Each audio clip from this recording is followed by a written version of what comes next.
In today's video, I'm going to teach you how to import invoices into QuickBooks Online. To get started, make sure you're signed into your QuickBooks Online account and that you already have your invoice data in a spreadsheet like an Excel or CSV file.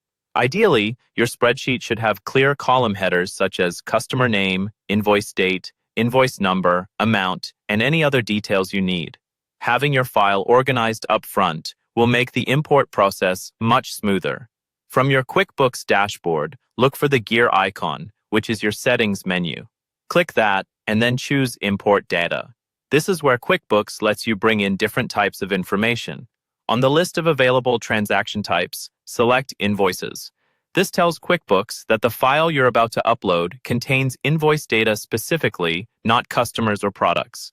Next, click the Browse button and locate your prepared spreadsheet on your computer. Select it and confirm.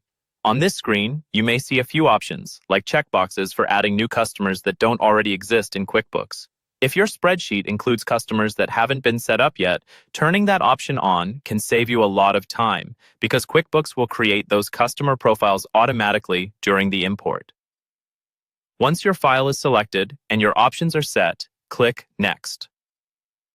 Now you'll see the mapping screen. This is one of the most important parts of the process. Here, QuickBooks shows the column headers from your spreadsheet on one side and the QuickBooks Online fields on the other. Go through each column and match it to the correct QuickBooks field.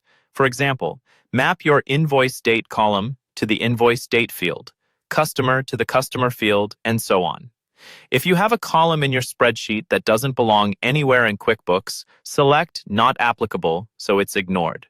Taking a moment to review these carefully helps avoid messy or incorrect data later.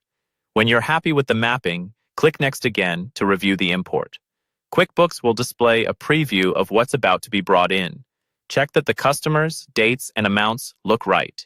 If everything looks good, click Start Import or Complete Import depending on what you see. QuickBooks will process the file and then show you a summary. If there are any errors, you'll see reasons for the failed imports, like missing required fields or invalid formats. In that case, select Done, fix those issues in your spreadsheet, and try the import again. Once the import is complete, head over to the Sales section in QuickBooks Online.